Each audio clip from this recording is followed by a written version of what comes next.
शांति। 17 जून 2026 के ईश्वरीय महावाक्य। पहले सुनते हैं मुरली के मुख्य पॉइंट्स। बाबा ने कहा, लाडले बच्चे, तुम वही कल्प पहले वाले मेरे बच्चे हो। बाप को तुम कितने मीठे लगते हो। क्या तुम मुझसे अपना वर्षा नहीं लेंगे? सूर्यवंशी राजाई लेना अर्थात फर्स्ट क्लास एयर कंडीशन की टिकट लेना। यह टिकट उनको मिलेगी जिन्होंने सब कुछ बाप के हवाले किया है। फिर बाबा ने कहा, हरेक अपनी शक्ल देखे कि हम श्री लक्ष्मी श्री नारायण को वरने लायक बने हैं। बिगर लायक बने उनको कैसे वर सकेंगे? जो बच्चे बाप को भूल जाते हैं, माया एक सेकंड में थप्पड़ मारकर उनका मुंह फेर देती है। इसलिए बाप कहते हैं, कोई भी गफलत मत करो, श्रीमत पर चलते रहो। लास्ट में बाबा ने कहा, हे लाडले बच्चे, मैं भी ड्रामा के वश हूं। ऐसे नहीं ड्रामा के बाहर मैं कुछ कर सकता हूं। कोई बच्चे बीमार पड़ते हैं तो ये नहीं समझना कि मैं ठीक कर दूंगा या ऑपरेशन करने से छुड़ा दूंगा। नहीं, कर्म भोग तो सबको भोगना ही है। और अब सुनते हैं महावाक्यों को विस्तार से। मुरली का सार। मीठे बच्चे, सूर्यवंशी राज्य पद लेने के लिए अपना सब कुछ बाप पर स्वाहा करो। सूर्यवंशी राज्य पद अर्थात एयर कंडीशन की टिकट। प्रश्न, इस दुनिया में तुम बच्चों से अधिक खुश नसीब कोई भी नहीं, कैसे? उत्तर, तुम बच्चों के सम्मुख बेहद का बाप है। उनसे तुम्हें बेहद का वर्षा मिल रहा है। तुम इस समय बेहद बाप, टीचर और सतगुरु के बनकर उससे बेहद की प्राप्ति करते हो। दुनिया वाले तो उसे जानते भी नहीं, तो तुम्हारे जैसा खुश नसीब हो कैसे सकते? गीत, बड़ा खुश नसीब है जिसे तू नसीब है। ओम शांति। ब्राह्मण कुलभूषण बच्चे जानते हैं कि अभी हम ब्राह्मण संप्रदाय के हैं, फिर दैवी संप्रदाय के बनेंगे। बच्चों को बाप बैठ समझाते हैं, जबकि बेहद का बाप सम्मुख है और उससे बेहद का वर्षा मिल रहा है। बाकी और क्या चाहिए? भक्ति मार्ग कब से चलता है यह कोई को पता नहीं है। भक्ति मार्ग वाले भक्त भगवान को अथवा ब्राइड ग्रूम को याद करते हैं, परंतु वंडर है कि उनको जानते नहीं। ऐसा कभी देखा कि सजनी साजन को ना जाने? नहीं तो याद कर ही कैसे सकती? भगवान तो सबका बाप ठहरा। बच्चे बाप को याद करते हैं, परंतु पहचान बिगर याद करना सब व्यर्थ हो जाता है। इसलिए याद करने से कोई फायदा नहीं निकलता। याद करते कोई भी उस एम ऑब्जेक्ट को पाते नहीं। भगवान कौन है, उससे क्या मिलेगा, कुछ भी नहीं जानते। इतने सब धर्म क्राइस्ट, बौद्ध आदि प्रिसेप्टर अथवा धर्म स्थापन करने वालों को उनके फॉलोअर्स याद करते हैं, परंतु उनको याद करने से हमको क्या मिलना है कुछ भी पता नहीं। इससे तो जिस्मानी पढ़ाई अच्छी है। एम ऑब्जेक्ट तो बुद्धि में रहती है ना। बाप से क्या मिलता है, टीचर से क्या मिलता है और गुरु से क्या मिलता है, यह और कोई भी नहीं समझ सकते हैं। तुम यहाँ बाप के, फिर टीचर के, फिर सतगुरु के बनते हो। बाप और टीचर से गुरु ऊंच होता है। अब तुम बच्चों को निश्चय हुआ है कि हम बाप के बने हैं। बाबा हमको 5000 वर्ष पहले मुआफिक आकर के स्वर्ग का मालिक बनाते हैं अथवा शांति धाम का मालिक बनाते हैं। बाप कहते हैं, लाडले बच्चे, तुम मुझसे अपना वर्षा लेंगे ना? सब कहते हैं, हाँ बाबा, क्यों नहीं लेंगे। अच्छा, चंद्रवंशी राम पद पाने में राजी होंगे? तुमको क्या चाहिए? बाप सौगात ले आए हैं। तुम सूर्यवंशी लक्ष्मी को वरेंगे या चंद्रवंशी सीता को? तुम अपनी शक्ल तो देखो। श्री नारायण को व श्री लक्ष्मी को वरने लायक हो। बिगर लायक बनने के वर कैसे सकते? अब बाप बैठ समझाते हैं, हूबहू जैसे कल्प पहले समझाया था, फिर से समझा रहे हैं। तुम फिर से आकर वर्षा ले रहे हो। तुम्हारी एम ऑब्जेक्ट ही है बेहद के बाप से बेहद का वर्षा लेने की। वह है सूर्यवंशी राज्य पद, सेकंड ग्रेड है चंद्रवंशी। जैसे air condition first class second class होते हैं ना, तो सतयुग की पूरी राजधानी एयर कंडीशन समझो। एयर कंडीशन से ऊंच तो कुछ होता नहीं, फिर है फर्स्ट क्लास। तो अब बाप कहते हैं तुम एयर कंडीशन का सूर्यवंशी राज्य लेंगे, व चंद्रवंशी फर्स्ट क्लास का। उससे भी कम तो फिर सेकंड क्लास में नंबरवार वारिस बनो, फिर तुम पीछे पीछे आकर राज्य पाएंगे। नहीं तो थर्ड क्लास प्रजा, फिर उनमें भी टिकट रिजर्व होती है। First class reserve, second class reserve, नंबरवार दर्जे होते हैं ना। बाकी सुख तो वहां है ही, अलग अलग कंपार्टमेंट तो है ना। साहूकार आदमी टिकट लेंगे एयर कंडीशन की। तुम्हारे में साहूकार कौन बनते हैं? जो सब कुछ बाप को दे देते हैं। बाबा, यह सब कुछ आपका है। भारत में ही महिमा गाई हुई है, सौदागर, रत्नागर, जादूगर। यह महिमा है बाप की, ना कि श्री कृष्ण की। श्री कृष्ण ने तो वर्षा लिया, सतयुग में प्रारब्ध पाई, वह भी बाबा का बना। प्रारब्ध कहां से तो पाई होगी ना। लक्ष्मी नारायण सतयुग में प्रारब्ध भोगते हैं। अब तुम बच्चे अच्छी रीति जानते हो, जरूर इन्होंने पास्ट में प्रारब्ध बनाई होगी ना। नेहरू की प्रारब्ध कितनी अच्छी थी, जरूर अच्छे कर्म किए थे। बिगर ताज भारत का बादशाह था। भारत की महिमा तो बहुत है। भारत जैसा ऊंच देश कोई हो नहीं सकता। भारत परम पिता परमात्मा का बर्थ प्लेस है। यह राज कोई की बुद्धि में नहीं बैठता। परमात्मा ही सबको सुख शांति देते हैं आधा कल्प के लिए। भारत ही नंबर 1 तीर्थ स्थान है। परंतु ड्रामा अनुसार एक बाप को भूलने से सृष्टि की हालत कैसी हो गई है। इसलिए शिव बाबा फिर से आते हैं। निमित्त तो कोई बनते हैं ना। अब बाप कहते हैं अशरीरी भव, अपने को आत्मा निश्चय करो। मैं आत्मा किसकी संतान हूं, यह कोई जानते नहीं। वंडर है ना। कहते भी हैं ओ गॉड फादर रहम करो। शिव जयंती भी मनाते हैं, परंतु वह कब आए थे कोई को पता नहीं। और यह है 5000 वर्ष की बात। बाप ही आकर नई दुनिया सतयुग स्थापन करते हैं। सतयुग की आयु लाखों वर्ष तो है नहीं, तो घोर अंधियारा है ना। गीता का उपदेश कितने आकर सुनते हैं, परंतु न पढ़ाने वाले न पढ़ने वाले कुछ समझते हैं। बाप कितना सहज कर समझाते हैं। सिर्फ बाप को याद करो। गृहस्थ व्यवहार में रहते कमल फूल समान बनो।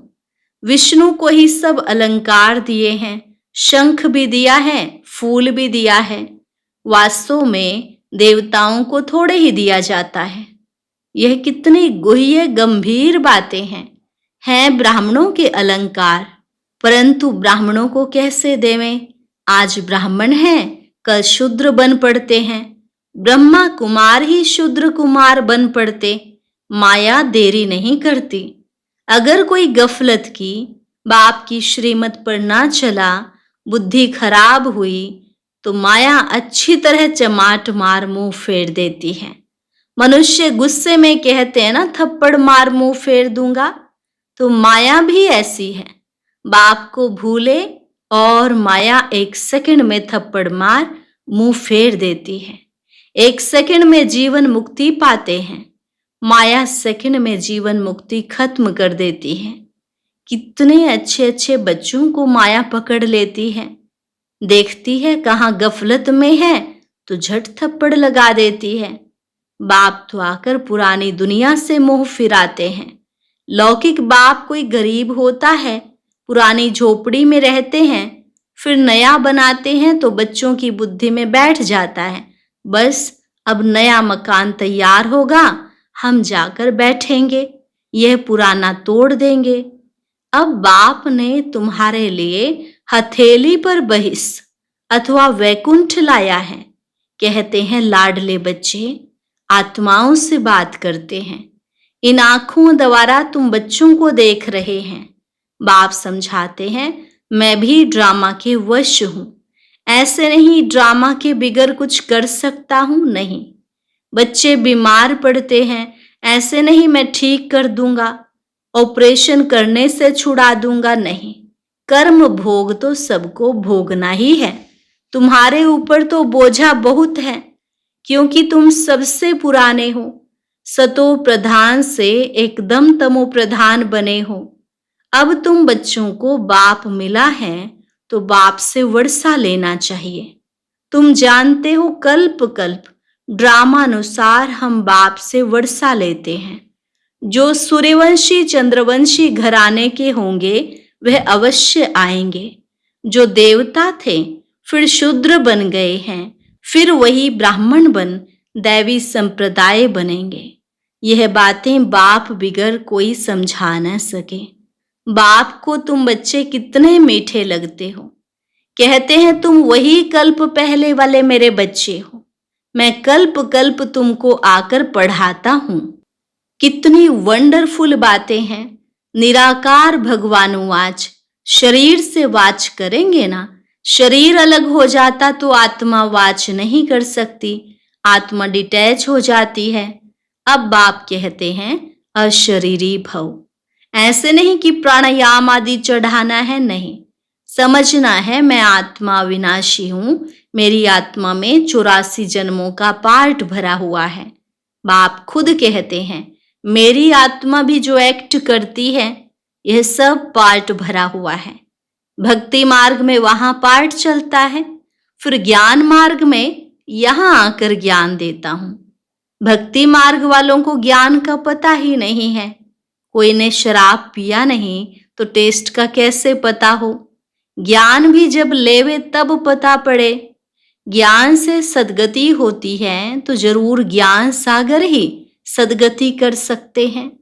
बाप कहते हैं मैं सर्व का सद्गति दाता हूं। सर्वोदया लीडर है ना। कितने किस्म किस्म के हैं। वास्तव में तो सर्व पर दया करने वाला बाप है। बाप से कहते हैं हे भगवान रहम करो, तो सब पर रहम वो करते हैं। बाकी सब हैं हद के रहम करने वाले। बाप तो सारी दुनिया को सतो प्रधान बनाते हैं, उसमें तत्व भी सतो प्रधान बन जाते हैं। यह काम है ही परमात्मा का। तो सर्वोदया का अर्थ कितना बड़ा है। एकदम सब पर दया कर लेते हैं। स्वर्ग की स्थापना में कोई भी दुखी नहीं होता है। वहां नंबर 1 फर्नीचर वैभव आदि मिलते हैं। दुख देने वाले जानवर मक्खी आदि कोई नहीं होते। यहाँ भी बड़े आदमी के घर में कितनी सफाई रहती है। कभी तुम मक्खी नहीं देखेंगे, कोई मच्छर आदि घुस न सके। स्वर्ग में कोई की ताकत नहीं जो आ सके। गंध करने वाली कोई चीज होती नहीं। नेचुरल फूलों आदि की खुशबू रहती है। तुमको सूक्ष्म वतन में बाबा शोभी रस पिलाते हैं। अब सूक्ष्म वतन में तो कुछ भी है नहीं, यह सब साक्षात्कार है। वैकुंठ में कितने अच्छे अच्छे फूल बगीचे आदि होते हैं। सूक्ष्म वतन में थोड़े ही बगीचा रखा है। यह सब है साक्षात्कार। यहाँ बैठे हुए तुम साक्षात्कार करते हो। गीत भी बड़ा फर्स्ट क्लास है। तुम जानते हो हमको बाप मिला है और क्या चाहिए। बेहद के बाप से बेहद का वर्षा लेते हैं, तो बाप को याद करना चाहिए। बाप की मत मशहूर है। श्रीमत से हम श्रेष्ठ ते श्रेष्ठ बनेंगे, बाकी है सबकी आसुरी मत। इसलिए वह जानते नहीं कि सतयुग में सदैव सुख था। लक्ष्मी नारायण का राज्य था। छोटेपन में वही राधे कृष्ण हैं। उनके चरित्र आदि कुछ है नहीं। स्वर्ग में तो सब बच्चे बड़े फर्स्ट क्लास होते हैं। चंचलता की कोई बात ही नहीं होती है। अच्छा, मीठे मीठे सिकिलधे बच्चों प्रति माता पिता बाप दादा का याद प्यार और गुड मॉर्निंग। रूहानी बाप की रूहानी बच्चों को नमस्ते। रूहानी बच्चों की रूहानी बाप दादा को नमस्ते नमस्ते, गुड मॉर्निंग। शुक्रिया बाबा, शुक्रिया। धारणा के लिए मुख्य सार। पहली पॉइंट, जब इस पुरानी दुनिया से मुंह फेर लिया तो फिर ऐसी कोई गफलत नहीं करनी है जो माया अपनी तरफ मुंह कर ले। श्रीमत की अवज्ञा नहीं करनी है, बाप से पूरा वर्षा लेना है। दूसरी पॉइंट, बाप पर अपना सब कुछ स्वाहा कर पक्का वारिस बन सत्युगी एयर कंडीशन की टिकट लेनी है। एम ऑब्जेक्ट को बुद्धि में रख पुरुषार्थ करना है। वरदान, स्वस्थिति द्वारा सर्व परिस्थितियों का सामना करने वाले अव्यक्त स्थिति के अभ्यासी भव। स्वस्थिति द्वारा सर्व परिस्थितियों का सामना करने वाले अव्यक्त स्थिति के अभ्यासी भव। जब अव्यक्त स्थिति के अभ्यास की आदत बन जाएगी तब स्वस्थिति द्वारा हर परिस्थिति का सामना कर सकेंगे और यह आदत अदालत में जाने से बचा देगी। इसलिए इस अभ्यास को जब नेचुरल और नेचर बनाओ तब नेचुरल कैलेमिटीज हो, क्योंकि जब सामना करने वाले स्वस्थिति से हर परिस्थिति को पार करने की शक्ति धारण कर लेंगे तब पर्दा खुलेगा। इसके लिए पुरानी आदतों से, पुराने संस्कारों से, पुरानी बातों से पूरा वैराग्य चाहिए। स्लोगन, स्वयं को निमित्त करनहार समझो तो किसी भी कर्म में थकावट नहीं हो सकती। स्वयं को निमित्त करनहार समझो तो किसी भी कर्म में थकावट नहीं हो सकती। मातेश्वरी जी के अनमोल महावाक्य। मनुष्य लोक, देवलोक, भूत प्रेतों की दुनिया का विस्तार। बहुत मनुष्य प्रश्न करते हैं, यह जो अशुद्ध जीवात्माएं हैं जिनको घोस्ट कहा जाता है, यह सच है या कल्पना है अथवा वहम है? उस पर आज स्पष्ट समझाया जाता है कि मनुष्य आत्मा जब विकर्म करती है तो उनको अनेक प्रकार से सजाएं भोगनी अवश्य पड़ती हैं और भोगने भी मनुष्य जन्म में है, ना कि जानवर, पंछी और पशु योनि में। दुख सुख भोगने की महसूसता मनुष्य में जाती है, ना कि जानवरों में। इस सृष्टि खेल में मुख्य पार्ट मनुष्यों का है। यह जानवर, पंछी आदि तो जैसे सृष्टि ड्रामा की शोभा है। सारे कल्प के अंदर सत्युग आदि से कलयुगंत तक मनुष्य आत्माओं के 84 जन्म हैं। बाकी यह 84 लाख तो जानवर, पंछी आदि की वैरायटी हो सकती है। अब यह सब राज परमात्मा बिगर कोई नहीं समझा सकता। आत्माओं का निवास स्थान है ब्रह्म तत्व अर्थात निराकारी दुनिया। बाकी इन जानवरों की आत्माएं ब्रह्म तत्व में नहीं जा सकती, वे इस आकाश तत्व के अंदर ही पार्ट बजाती हैं। उन्हों का भी मर्ज इमर्ज का और सतो रजो तमो में आने का पार्ट होता है। इसलिए प्रकृति के बहुत विस्तार में ना जाकर हम अपनी आत्मा का कल्याण करें, अर्थात मन मना भव। अब आते हैं मनुष्य आत्मा पर। तो जो आत्माएं अशुद्ध कर्म करने से विकर्म बनाती हैं, वो अपने अशुद्ध संस्कार अनुसार जन्म मरण के चक्र में आए आदि मध्य अंत अर्थात मरने के समय अपने किए हुए विकर्मों का साक्षात्कार पाए सूक्ष्म में सजा भोगती हैं। इस थोड़े समय में अनेक जन्मों का दुख महसूस होता है। फिर शरीर छोड़ जाकर गर्भ जेल में दुख भोगती हैं और फिर संस्कार अनुसार ऐसे माता पिता के पास जन्म ले वहां भी अपने जीवन में सुख दुख भोगती हैं। इसको कहा जाता है आदि मध्य अंत। परंतु कोई कोई आत्मा को जल्दी शरीर नहीं मिलता, वह आकारी रूप में इस आकाश तत्व के अंदर घोस्ट बन भटकती रहती है। यह भी एक सजा है अर्थात भोगना है।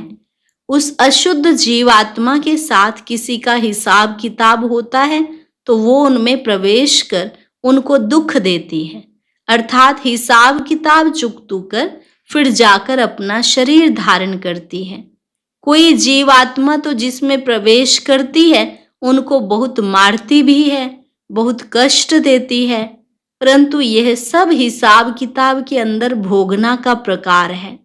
जो सभी मनुष्य तन में ही सुख दुख महसूस होता है। यह तो आपको समझाया गया है कि जो आत्मा मुक्ति धाम से इस साकारी खेल में आती है वो बीच में वापस मुक्ति धाम में जा नहीं सकती, परंतु अपने किए हुए अशुद्ध शुद्ध कर्मों अनुसार संस्कार ले दुख सुख के चक्र में आती है। सभी आत्माओं का पुनर्जन्म होता है, सिर्फ एक परमात्मा का नहीं होता है। अच्छा, अव्यक्त इशारे। सदा हर्षित रहने के लिए अपने नेचर को सरल बनाओ, सहनशील बनो। बाप दादा को सबसे प्यारे साफ दिल वाले बच्चे हैं। साफ दिल सदा बाप दादा के दिल तख्त नशीन हैं। वे वृत्ति में, दृष्टि में, बोल में, संबंध संपर्क में सरल और स्पष्ट एक समान दिखाई देते हैं। सरलता की निशानी है दिल, दिमाग, बोल एक समान। दिल में एक, बोल में दूसरा, ये सरलता की निशानी नहीं है। सरल स्वभाव वाले सदा निर्माणचित, निरहंकारी, निस्वार्थी होते हैं। वे सरल चित, सरल वाणी, सरल वृत्ति, सरल दृष्टि वाले होते हैं। अच्छा, आज का अव्यक्त ज्ञान मोती सुनने के लिए ऊपर दिए गए बॉक्स पर क्लिक करें। अगर बॉक्स दिखाई नहीं दे रहा है तो ऊपर जो कॉर्नर में शो लिखा हुआ है उस पर क्लिक करें।